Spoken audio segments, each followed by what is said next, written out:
little competition. Absolutely. Okay? I know how great of a photographer you are. I like to think I'm not too bad.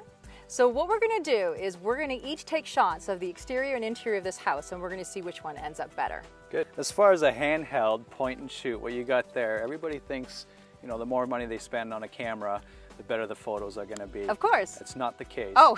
So composition I'm is one everything. of those, Andre. Yeah, there you go. Number one is composition. Okay. When you're dealing with exterior homes, if you are going to do handheld, no problem. You could almost get away with it on an exterior shot. The biggest thing is timing with the sunlight. Oh. You want the sun beating down on the face that you're going to be shooting. So if it's the exterior front entrance of the home, time it so that the sun is beating down on the front of the home. We probably missed the prime time, That's right? right. But we'll see what we can do here. All right, so I'm going to take my shot.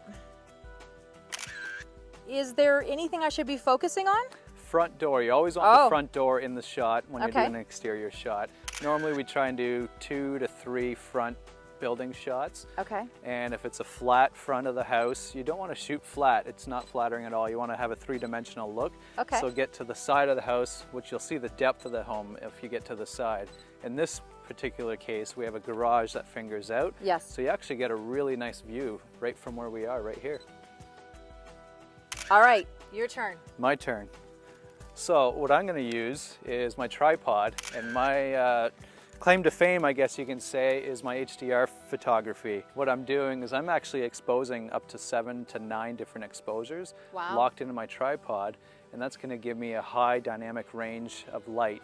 And in post-production, I blend that all in, and you get the most stunning image that one click of a button can't do. Well, I want that. Yeah, well, we can get you onto that. Okay.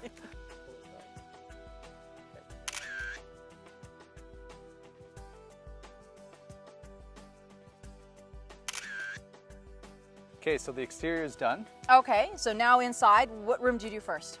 I'll follow you. All right, let's go.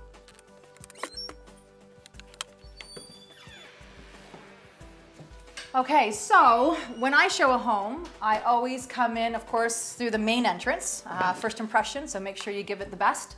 And I guess, do you shoot? I always have a foyer shot, but do you do that as well? Most times, some homes the foyer is so small that it doesn't lend itself to a nice foyer shot, but in this particular case, definitely. We want to highlight it. Absolutely. Okay, so I know what I would shoot, but then the trick here is that there's a mirror, and there's lots of mirrors in this house. So with this huge mirror, which is a beautiful focal point, how would you shoot this? I actually probably wouldn't shoot into the mirror. Okay.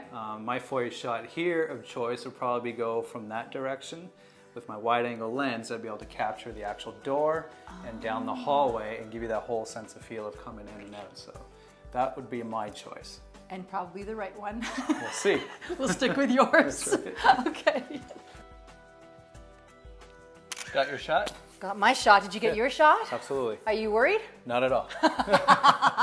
And so this covers both the entrance as well as the hallway going into, in this case, the kitchen dining room. I would leave the bedrooms till later. I would go right into the best part of the home, and in this case, that kitchen and dining room is pretty fantastic. Do you agree? Absolutely. Okay, let's go there. Okay, Andre, this is one incredible kitchen dining room. It is fantastic. How are you going to capture this?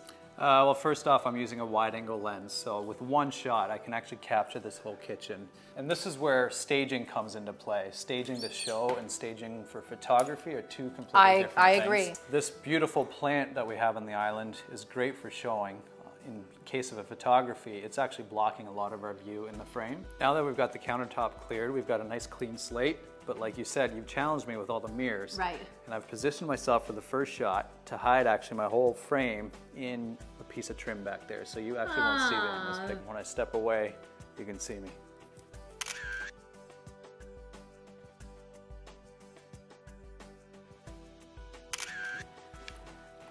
Okay, Andre, I have the ultimate test.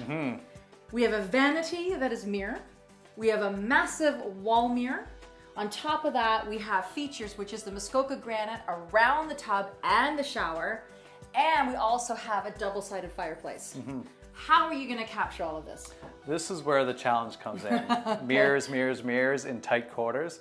But that's what I like. So you like the challenge? Absolutely. I'm gonna watch you and see how you do this, and then I'm just gonna follow along and shoot with my camera. Sure. Okay. All right, so I'm gonna hide myself in the furthest corner here and get really low, just low enough so I can still see the top of the countertop. Okay. And that way it gives me a big perspective. I'll be able to get the flooring, the ceiling, and everything here. And I'll most likely have to do a second shot to capture the shower end of things and hop into the tub. Unless we were to do a full 360-degree panoramic shot, having just still photos, those are my two options, and I'll show you what I come up with. So I guess I can ask you the question, how many bathtubs have you been in? Plenty. More than you'd like to know. And toilets. Your claim to fame. All right, Andre, so now we have the great room, and it's got high ceilings and a beautiful flagstone fireplace. How are you gonna capture the height and all there is in this room? Good point. We do have the height. With my wide angle lens, if I step back out of these doors, I should be able to capture this whole room. Biggest challenge is the big windows we have also facing here. Right. So one click of a button, you're either going to expose for the window or the room. You're going to either have a blown out window or a completely underexposed image. So with my technology, I'm going to be taking 7 to 9 different exposures, blending them all in, and you'll see the outcome. So you are probably going to actually capture the trees on Absolutely. the outside where there's no way I can with mine. You might. Okay. The other thing we have too is there's an upstairs loft which has beautiful railing and of course along with the staircase. So would you go on the other side of the room to capture that? Because that's a feature in itself. I for sure would. Okay. And we don't have to worry about lighting or anything? No. Because it's behind us? Okay, Andre, there's no doubt about it. I do not like to admit it, but you have absolutely won. Definitely had my challenges with all the mirrors and the small bathrooms. I wasn't going to make it easy, okay? No, I just said that absolutely. you've won. But you'll see there's good examples of befores and afters, and having the trained eye to compose a shot properly makes a world of difference. There's no comparison, and I think everybody's going to see with their own eyes that having the expertise, but also, as you had mentioned, it's afterwards. It's all the processing that's required to make that incredible shot. And I think at the end of the day, the whole purpose of this is to sell your home quickly, right? Absolutely is. For all your marketing needs, whether it be paper, online, web presence, it all starts with the image, whether it be photography, video. Start with that. If that is professional and good, then you're on the right path. All right, well, I'm gonna have to figure out the next thing that we're gonna have to compete against, but Yeah, sure. you certainly taught me a lot. Thanks Good. so much. Thank you.